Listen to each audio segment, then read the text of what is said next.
Bonjour et bienvenue sur cette chaîne, dédiée au partage fidèle des enseignements de Neville Goddard. La conférence d'aujourd'hui s'intitule « La valeur des rêves » et a été enregistrée le 6 novembre 1959. Ici, nous utilisons les mots « Dieu » ou « Christ » ou « imagination » de manière interchangeable.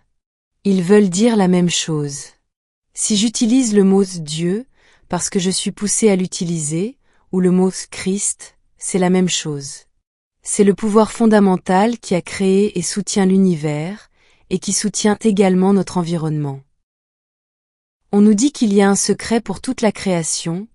Au commencement était la parole, et la parole était avec Dieu, et la parole était Dieu, et par elle ont été faites toutes choses, et sans elle rien n'a été fait. Nous pourrions utiliser le mot imagination, mais le secret ici est parole. Quel est le mot? On vous a appris à croire beaucoup de choses au sujet de la parole. Lisez la Bible et vous comprendrez ce que cela signifie, car la personne qui connaît l'Écriture ne peut manquer de voir que la parole est le rêve de l'homme.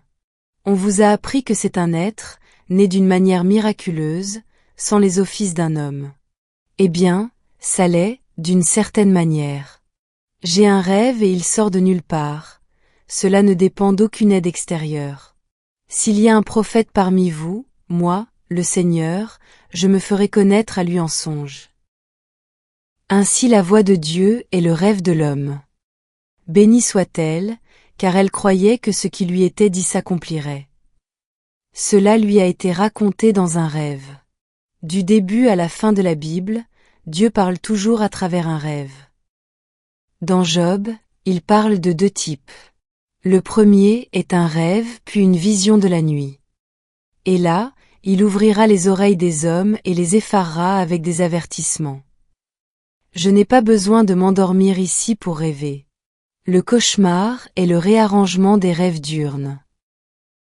Ils sont réarrangés de façon spectaculaire et me sont présentés, et si mon objectif est erroné, cela me terrifie avec un avertissement. Il y en a un donné dans la Genèse par Israël. Il s'appelait d'abord Jacob, puis il s'arrachait le nouveau nom d'Israël. À partir de ce moment-là, ses rêves étaient des faits objectifs, donc les rêves étaient réels. Il a conclu un marché avec son oncle Laban que tous les animaux tachetés et rayés des troupeaux seraient à lui, et Laban a accepté, pensant que Jacob ne serait guère plus qu'un esclave pendant qu'il travaillait pour gagner la première fille, puis la seconde. Et puis le Seigneur est apparu dans un songe et a dit à Jacob que tous ces boucs et béliers qui sautaient sur les troupeaux quand ils venaient boire étaient tachetés ou rayés. Et comme les troupeaux se reproduisaient là où ils venaient boire, alors la progéniture devint comme dans le rêve, tachetée ou rayée, et Jacob devint de plus en plus riche et son beau-père n'obtint rien de son dur marché. Ce qu'il a vu dans le rêve de jour, il l'a vu dans l'ordre chronologique dans le rêve de nuit. Nous voyons 1000 choses pendant la journée, et souvent des choses violentes, à réarranger et à dramatiser dans le rêve de la nuit. Cela peut donc nous terrifier avec un avertissement, car on nous dit « Ma parole ne me reviendra pas sans effet, mais elle doit accomplir cela ou à qui lui est envoyé. » Et la parole de Dieu est le rêve de l'homme. Pourriez-vous rêver aujourd'hui? C'est la parole de Dieu. Tout au long de l'Écriture, on nous parle de la parole de Dieu, et nous pensons que quelqu'un va réellement nous parler. Cela pourrait se produire de cette façon lorsque l'homme s'éveillera complètement, mais cela se produit généralement dans un rêve. Salomon s'est vu promettre de grandes richesses et une longue vie, puis il s'est réveillé, et c'était un rêve. Dieu apparaît toujours parlant à l'homme dans un rêve, donc la voix de Dieu est le rêve de l'homme. Ce n'est pas forcément un rêve nocturne. Vivez dans votre rêve diurne de sorte que le rêve nocturne suive dans un ordre chronologique, tout comme Jacob l'a vu concernant le bétail rayé et tacheté. Bien que tout le troupeau soit brun, je les verrai repérer dans mon esprit. Et ce qui a été produit dans l'image tenue. Il a vu ce qu'il voulait voir dans le rêve diurne, puis dans le rêve nocturne, cela est sorti par ordre chronologique. Mais l'homme est terrifié par son rêve, mais ils ne lui sont montrés que pour l'amener à penser de manière plus constructive au cours de cette journée. Car Dieu est l'imagination de l'homme. Je pourrais choisir une douzaine de personnes dans ce public ce soir qui m'ont écrit sur le contrôle de leurs rêves diurnes. Voici un homme dont sa propriété allait mal, ses locataires étaient en retard dans leur paiement. Le beau-père buvait et les enfants étaient minables et négligés. Au lieu d'intenter une action en justice, le propriétaire a fait un tour imaginaire devant sa propriété et l'a vue dans l'état bien entretenu dans lequel il souhaitait la voir. Les choses ont commencé à se produire. La femme s'est cassé la jambe et s'est rendue à l'hôpital. Aussitôt le beau-père disparut. Lorsque la femme s'est rétablie, elle est partie un moment avec les enfants et est revenue avec un nouveau mari. L'endroit est maintenant en meilleur état qu'il ne l'a jamais été, les enfants sont bien soignés et la famille est heureuse et satisfaite. Ainsi, heureuse est elle qui a cru que ce qui lui était dit serait accompli. Car tout le monde est mari. Le propriétaire de la propriété était mari. Vous avez un rêve de ce que vous voulez être et vous le voyez clairement dans sa plénitude. Maintenant bénis sont ceux qui ont pu croire cela dit par Dieu, car la voix de Dieu est le rêve de l'homme. Alors, puis-je croire que je suis maintenant ce que je veux être et être fidèle à la voix de Dieu? Alors ma parole ne me reviendra pas sans effet. Si je peux croire, cela arrivera. Cela n'a rien à voir avec votre passé, car Dieu parle à l'homme et il ne se soucie pas de qui vous êtes, car c'est par l'intermédiaire de son propre rêve qu'il vous parle. N'ai rien à voir avec cet homme, car j'ai été troublé dans un rêve le concernant. Ainsi parla la femme de Pilate. Pilate reçoit cette note de sa femme lorsque celui qui était l'incarnation de la vérité se tenait devant lui. Pilate est l'incarnation de la raison et la vérité, il ne répond pas à la voix de la raison. Mais la raison ne pouvait pas croire que Dieu parle à l'homme à travers un rêve, alors il n'a rien fait. Dieu peut parler à travers le rêve nocturne, mais cela fait généralement peur, et parce que l'homme ne le comprend pas. Il parle à l'homme dans un rêve, dans une vision de la nuit.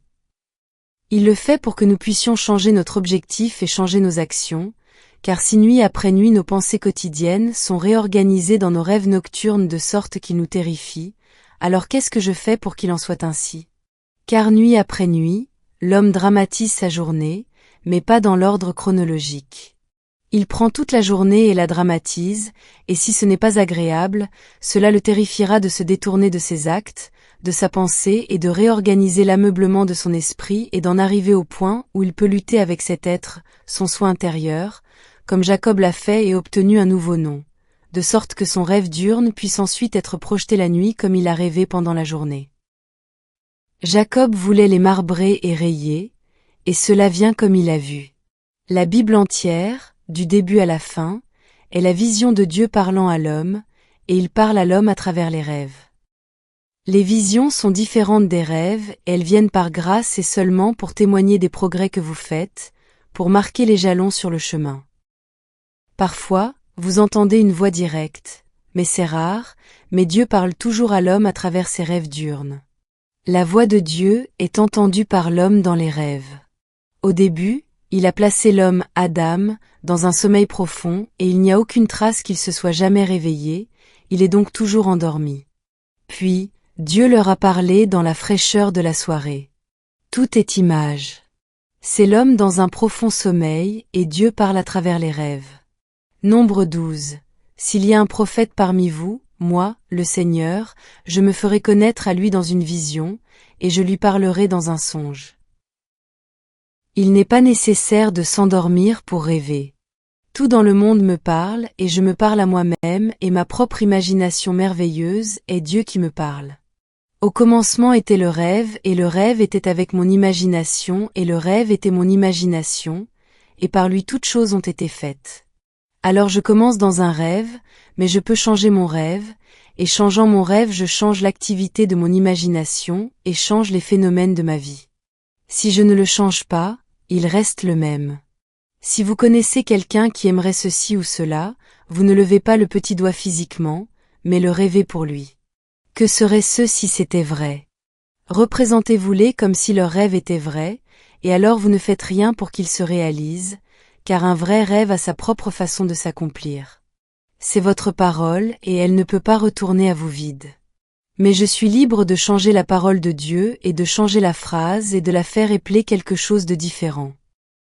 Vous pouvez prendre n'importe quel mot et exprimer la dévotion ou, par leur réarrangement, exprimait quelque chose d'effrayant. La parole de Dieu est le rêve de l'homme. Alors de quoi rêvons-nous? Si seulement vous le croyiez et deveniez celui dont il a été dit, bénie soit celle qui a cru que ce qui lui a été dit s'accomplirait.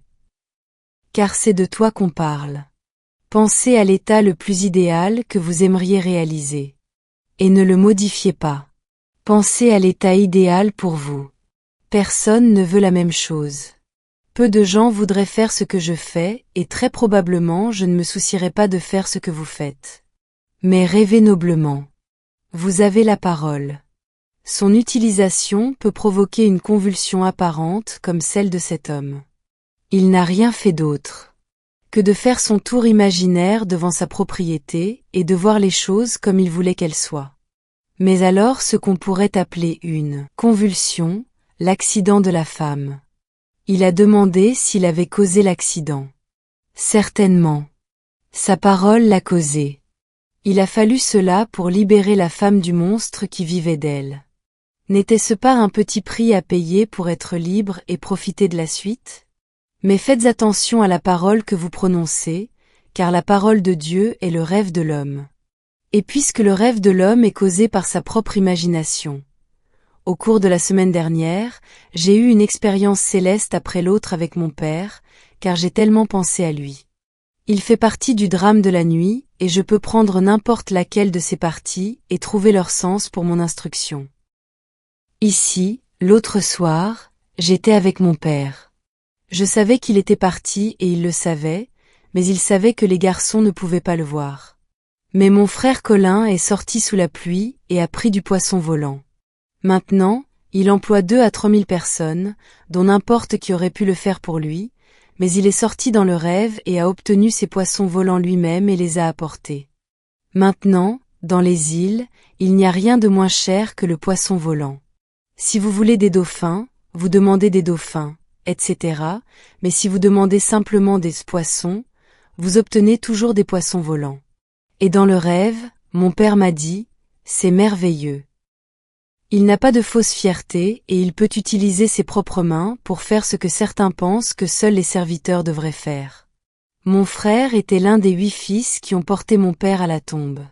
Mon rêve ne m'effrayait pas car je savais que mon père était là où Colin ne pouvait pas le voir, mais il regardait et était fier que son fils se montre sans fausse fierté et puisse faire ce que n'importe quel employé aurait été heureux de faire.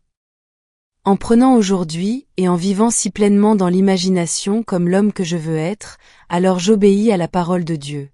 Je peux prendre le même mot et le déformer, car je suis lui, car la parole de Dieu étant le rêve de l'homme, et cela, jaillissant de l'imaginaire, c'est Dieu.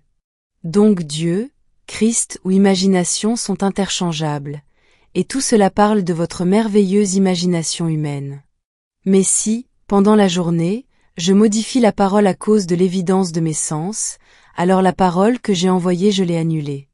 Mais si je suis resté fidèle à mon image, alors elle doit accomplir ce pourquoi elle est envoyée. Tout le monde peut entendre Dieu car tout le monde est Dieu. Vous n'êtes pas une petite chose divorcée de Dieu. Les gens vont à l'église et s'agenouillent et essaient d'avoir l'oreille de Dieu et ils espèrent que Dieu leur pardonnera quelque chose pour lequel ils se condamnent. Cela aussi, c'est une parole de Dieu, mais quelle confusion. Il n'y a personne pour intercéder pour vous car nous sommes tous saints. Tenez-vous donc debout et prononcez la parole pour tout le monde et pour vous-même. Ensuite, il doit s'accomplir, car l'imagination crée la réalité, et rien ne l'arrête. Mon père se tenait sur une plage de la Barbade il y a 30 ans et la considérait comme un endroit parfait pour un hôtel. Il n'a jamais faibli dans ce rêve. Les années ont passé et les propriétaires sont finalement décédés et quand il a été mis en vente, la seule personne qui aurait pu payer le double de ce que mon père aurait pu, était partie au Brésil, et son offre câblée est arrivée 24 heures trop tard. Le rêve de mon père est devenu réalité, bien qu'il l'ait fait 30 ans auparavant. Il était Jacob et il a lutté avec une idée jusqu'à ce qu'elle devienne réalité. Il l'a d'abord rendue réelle dans son esprit, et le moment venu, la seule personne qui aurait pu surenchérir sur lui a été appelée. Mon père n'a pas imaginé cela, mais lorsque l'homme au Brésil s'est souvenu de la vente et a envoyé son offre, elle est arrivée 24 heures trop tard. Tout le monde ici, Vous êtes Dieu. Vous n'êtes pas une petite chose qui vous bat la tête. Dieu est devenu vous afin que vous vous réveilliez et sachiez que vous êtes lui. Rien de ce que vous n'avez jamais fait n'a causé la soi-disant chute. Il n'y a pas de péché originel. C'était Dieu en fait, devenant volontairement et amoureusement sa propre création qui s'appelle homme, afin qu'il puisse l'éveiller à devenir lui-même. C'était intentionnel et délibérément fait pour éveiller sa création, et quand elle s'éveille, elle a cessé d'être créée car c'est Dieu, donc celui qui vient après moi est préféré à moi. Pourquoi? Parce qu'il est venu en premier. Ce qui était d'abord une image était éclairé par Dieu et est Dieu, alors n'a pas de commencement. C'est le secret. Quelque chose qui a eu un commencement est éclairé par quelque chose qui est sans commencement et le devient. Alors c'est aussi sans commencement. La forme s'éclaire et devient un centre d'imagination. Alors vous comprendrez les mots, rendez-moi la gloire qui était mienne avant que le monde fût. Ainsi, l'homme au vrai sens ne peut pas commencer après avoir été éclairé par Dieu. Alors prenez votre rêve le plus merveilleux, et peu importe ce que la journée semble apporter, un rêve est la parole de Dieu et il ne peut pas échouer. Pouvez-vous croire que vous êtes la femme que vous voulez être? Tenez-vous-en à cela et contrôlez-le et ne le laissez pas devenir un fouillis au cours de la journée, car si vous le faites, Dieu prendra le fouillis du jour et le réorganisera dans le rêve de la nuit et cela pourrait vous terrifier. Mais ce ne sera que pour vous instruire. Ces rêves sont créés par vous au cours de la journée, mais si vous pouviez maintenant seulement définir le modèle de vie que vous voulez et y rester fidèle, il ne peut pas vous revenir vide mais doit accomplir son objectif. Ainsi, vous découvrirez tout au long des 66 livres de la Bible qu'il apparaît toujours à l'homme dans un rêve. Peu importe les hommes saints ou les lieux saints. Où que vous vous teniez, c'est une terre sainte. Enlève tes chaussures, Moïse. Car là où se tient l'homme, il y a Dieu, car Dieu est homme. Ne cherchez pas que quelqu'un vienne en robe, etc. L'homme réel est l'homme naturel et agit de manière naturelle, mais enfoui en lui se trouve le second homme, le Seigneur du ciel, et c'est Dieu. Que l'homme naturel s'engendre sur son image divisée. Mais cet homme est mort, l'homme naturel. Pourtant, on vous dit, vous êtes des dieux. On nous dit qu'ils ont condamné Jésus, non pour ce qu'il avait fait, mais parce qu'il avait blasphémé. Il a dit qu'il était le Fils de Dieu. Mais il leur a dit, je dis que la loi vous dit ceci. Psaume 82, je dis que vous êtes des dieux, fils du Très-Haut. Mais tu mourras comme les hommes et tu tomberas comme n'importe quel autre prince. L'écriture ne peut pas être brisée. Alors je blasphème quand je dis que je suis le Fils de Dieu? Je vous dis que je suis consacré et envoyé par mon Père, et vous me traitez de blasphémateur? Vous êtes en fait le Fils de Dieu, le Fils du Très-Haut. Le second homme doit s'éveiller dans l'homme naturel. Alors tu mourras comme tout autre homme naturel, mais néanmoins le vrai toi est le Fils du Très-Haut. Quand il a dit qu'il allait mourir, et pourtant qu'il était le Fils de Dieu, il ne savait pas qu'il parlait du second homme. Le premier vêtement dans lequel je suis tissé doit être jeté, alors que je m'éveille de l'intérieur pour découvrir qui je suis. Je dois d'abord prendre de la visibilité et devenir mortel. Blake écrit, Whatever is born of mortal birth, doit être consommé avec la terre pour sortir de la génération libre. Alors qu'ai-je à faire avec toi? Toi, mère de ma partie mortelle, avec la cruauté tu as façonné mon cœur, et avec de fausses larmes trompeuses tu as bandé mes narines, mes yeux et mes oreilles. Tu as fermé ma langue dans de l'argile insensée, et moi à la vie mortelle trahie. La mort de Jésus m'a libéré, alors qu'ai-je à faire avec toi? À Tirza. Ce vêtement, le corps, doit être utilisé pendant que je m'éveille. Mais à mesure que je deviens de plus en plus éveillé, je peux prouver par un rêve que je suis lui. L'histoire est, va et amène-moi Jacob. Apportez-moi cet état d'esprit qui peut prédéterminer. Il veut un fils comme lui. Mais qui peut amener Jacob? Et comment puis-je le trouver quand il est si petit? Oui, il est petit mais qui l'amènera? Car il t'a formé dans le sein maternel, mère nature, pour amener Jacob.